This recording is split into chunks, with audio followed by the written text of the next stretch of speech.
ഇവരോട് പ്രധാനമന്ത്രി പല കാര്യങ്ങളും പറഞ്ഞല്ലോ. ഇവരോട് കരുവന്നൂരിലെ നിക്ഷേപകർക്ക് പണം തിരിച്ചു കൊടുക്കുമെന്ന് പറഞ്ഞ ഇതേ പ്രധാനമന്ത്രി 10 വർഷങ്ങൾക്ക് മുമ്പ് നമ്മുടെ നാട്ടിലെ ജനങ്ങൾക്കൊരു വാഗ്ദാനം കൊടുത്തിരുന്നു. സ്വിസ് ബാങ്കിൽ കുറച്ച് കള്ളപ്പണം ഉണ്ടെന്നും ആ കള്ളപ്പണം ഞങ്ങളെ അധികാരത്തിൽ എത്തിച്ചാൽ ഈ നാട്ടിൽ കൊണ്ടുവരുമെന്നും അങ്ങനെ കൊണ്ടുവന്നാൽ 15 ലക്ഷം രൂപ വീതം നമ്മുടെയൊക്കെ പോക്കറ്റിലിടാൻ പര്യാപ്തമായ തുകയാണ് എന്നുമാണ് കൃത്യമായ ഹിന്ദി പരിഭാഷ. എൻ്റെ അക്കൗണ്ടിലോ എൻ്റെ അറിവിലോ ഈ പറയുന്ന 15 ലക്ഷം രൂപ സ്വിസ് ബാങ്കിൽ നിന്ന് കള്ളപ്പണത്തിൽ നിന്ന് കൊണ്ടുവന്നതിന് 1 രൂപ ഇന്ത്യയുടെ ഖജനാവിലേക്ക് കൂട്ടിച്ചേർക്കപ്പെട്ടിട്ടില്ല. അതിൽ ഞാൻ വന്നിട്ടില്ലെന്ന് മാത്രവുമല്ല, സ്വിസ് ബാങ്കിൽ ഒളിപ്പിച്ച കള്ളപ്പണത്തിന്റെ ഒരു വിഹിതം എന്ന രീതി ഒരു പുതിയ ബാങ്കിംഗ് സംവിധാനം SBI വഴി ഇലക്ട്രൽ ബോണ്ട് തുടങ്ങാനും ഈ സർക്കാരിന് സാധിച്ചു. ആ കള്ളപ്പണത്തെ ഇലക്ട്രൽ ബോണ്ട് എന്ന പേരിൽ മദ്യവ്യവസായിയുടെ കയ്യിൽ നിന്ന് രാജ്യത്തെ ഏറ്റവും കുറഞ്ഞ ഗുണനിലവാരമുള്ള മരുന്നുകൾ ഉണ്ടാക്കിയ ഫാർമസ്യൂട്ടിക്കൽ കമ്പനികളുടെ കൈകളിൽ നിന്ന് ED എണ്ണം നേരിടുന്ന രാജ്യത്തിന്റെ ധനകാര്യ സ്ഥാപനങ്ങളെ മുഴുവൻ കൊള്ളയടിച്ച സ്ഥാപനങ്ങളുടെ കൈകളിൽ നിന്ന് 2500 കോടി രൂപ വാങ്ങിയ സർക്കാർ BJP സർക്കാരാ.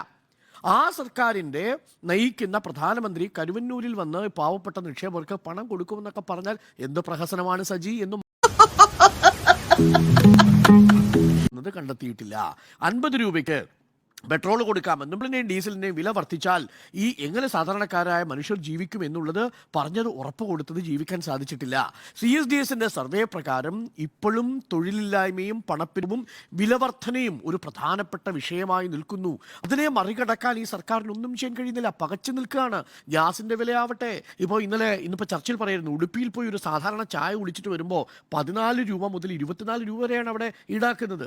അപ്പോൾ ചായ കുടിക്കുന്ന ആൾക്കാർക്കറിയാം എന്താണ് വിലവർദ്ധനവിൽ സംഭവിച്ചിരിക്കുന്നത്, എന്തുകൊണ്ട് വിലവർദ്ധനവ് ഉണ്ടാവുന്നു. അപ്പോൾ നമ്മൾ പറയുന്നു കക്കൂസ് നിർമ്മിക്കാനാണ് എന്ന് പറയുന്നു. എന്തെങ്കിലും തിന്നിട്ട് വേണ്ടേ സാറേ കക്കൂസി പോവാൻ എന്നുള്ള ചോദ്യം വോട്ടർമാർ ആവർത്തിച്ച് ചോദിച്ചുകൊണ്ടിരിക്കുന്ന ഒരു ഘട്ടത്തിലാണ് കരുവന്നൂര്, മാസപ്പടി, സ്വർണ്ണക്കടത്ത് ഈ 3 വിഷയങ്ങൾ നിൽക്കുന്നത്. എന്റെ ഐഡിയ പോയി, നിന്റെ ഐഡിയ നിന്നെ പട്ടി.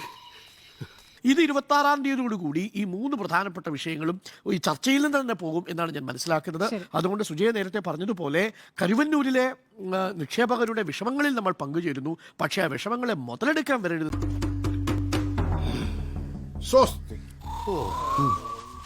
സാത്യോ